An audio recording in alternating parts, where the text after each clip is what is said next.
Shalom Uvracha. Nous allons essayer de faire un lien entre notre étude de la Masechet Yoma et la paracha que nous allons lire cette semaine.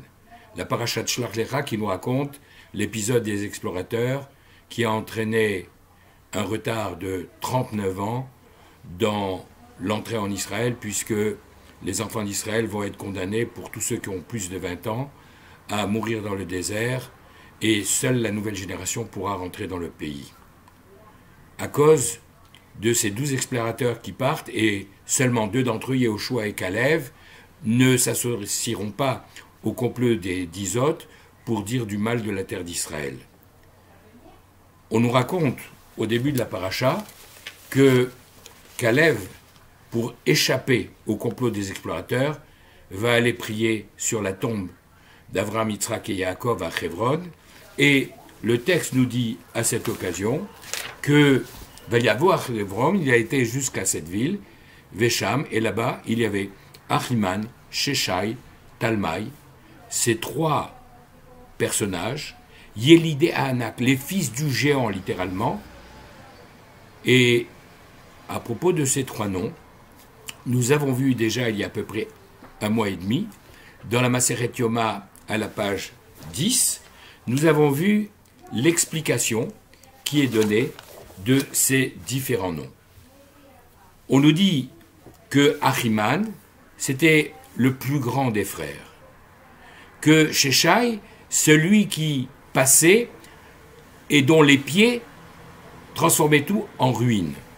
D'ailleurs, le Midrash nous dit que Sheshai, c'est la même chose que Shaïch, les lettres dans un arrangement différent, donc il était aussi dur que le marbre.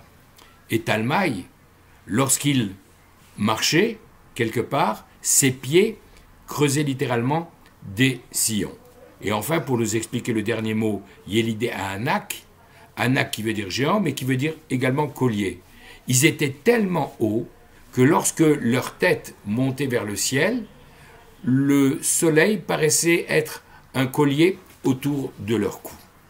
Voilà donc ces 3 géants, plus leur père, qui vont faire que cette ville s'appellera Kiryat Arba, la citadelle des 4, indépendamment des autres explications, les 4 couples qui vont être enterrés dans la grotte, la Maharata Marpella, jusqu'à aujourd'hui. Il se trouve que, un peu plus tard, puisque là nous étions au tout début de la paracha, au chapitre 13, verset 22, un peu plus tard, dans ce même texte, il y a au verset 33 la poursuite de cette description. Quand, de retour auprès des enfants d'Israël, ils vont dire oui, c'est magnifique, c'est un pays avec des fruits extraordinaires, mais Sham Raïnou et Aniphilim. Nous avons vu ce qu'on va traduire dans un premier temps, ces géants, Bnei Anak, fils de géants, Mina Néphilim, qui venaient de ces Néphilim. Et nous étions à leurs yeux comme des sauterelles, et c'est comme ça que nous étions à nos yeux et à leurs yeux. Dans ce texte-là, Rashi nous explique la chose suivante. Pour expliquer le mot Néphilim, il revient à un épisode ancien qui se trouve à la fin de la paracha de Bereshit. Il commence par dire à Néphilim, qui sont ces Néphilim? À Anakim, des géants. Et mais il nous dit Mi bene Shamchazai ve'Azael, qui sont les descendants de ces 2 anges. Chez Naflou, Néphilim vient de Naflou, qui sont tombés, Minashamaim, Mibe Dor Enosh, qui sont tombés à la génération de Enosh, qui sont tombés sur la terre. Alors là, pour nous aider, on peut faire appel au Midrash Yalkut Shimoni par exemple, qui nous explique la chose suivante. Lorsque, à la génération de Enosh, les hommes ont commencé à s'adonner à l'idolâtrie, les anges, dont certains avaient dit au moment de la création du monde, Ma Enosh qui t'esquerez-nous, qu'est-ce que c'est que l'homme que tu veux nous créer? Tu vas avoir que des problèmes avec lui. Alors, au moment où, effectivement, l'humanité a commencé à pratiquer l'idolâtrie, ils sont venus lui dire, tu vois, on t'avait bien prévenu. Et Akadosh Baruch Hu va dire, qu'est-ce que je vais faire? Alors, ces deux anges-là, Shem Chazai et Azaël, et d'ailleurs dans un autre passage de la Gemara, Yoma, que nous verrons dans 15 jours environ, à la page 67 à Moudbet, on nous parle de, non pas Shem Chazai, mais Azaï et Azaël. Alors ces deux anges sont venus voir Akadosh Baruch Hu en lui disant, laisse-nous descendre et on va arranger tout ça. Il dit, mais je vais tout détruire. Ben, on va s'occuper du monde. Mais si vous descendez sur la terre, vous allez être corrompus, vous allez être pervertis par les hommes. Mais non. Ils descendent sur la terre, et effectivement, le Yetzer Hara est tellement fort que eux-mêmes commencent, de pur esprit qu'ils étaient, à avoir des corps et à se laisser séduire, attirer par ces jolies femmes qu'ils voient sur la terre. D'ailleurs, Shem Chazai voit une très belle jeune fille et lui fait des propositions. Elle lui dit, d'abord, je veux que tu m'enseignes le nom divin, grâce auquel, quand tu le souhaites, tu arrives à remonter vers le ciel.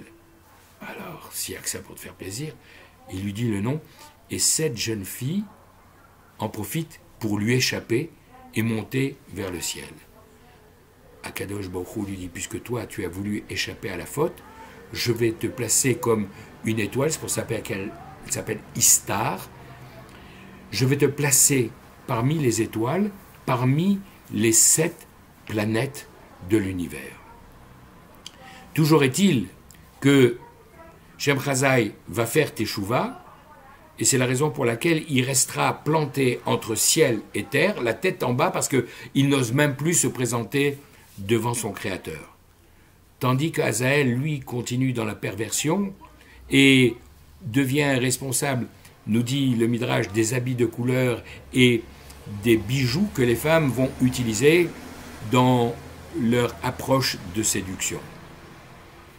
Toujours est-il que ce même Azaël, qui va continuer à faire son travail de séduction, va s'éloigner de sa source qui était divine, puisqu'il y a le nom de Dieu Aleph Lamed dans son nom, et va devenir Azazel, celui qu'on va retrouver dans le processus de sacrifice du jour de Yom Kippour, où le Kohen Gadol va tirer au sort ces deux boucs identiques, un l'Hachem, un sacrifié pour l'Éternel, pour expier toutes les fautes des enfants d'Israël, et quant au deuxième, l'Azazel, qui va être amené dans le désert sur une roche escarpée, d'où il sera jeté au fond du précipice, pour justement faire que ce Azazel qui est passé de l'autre côté, du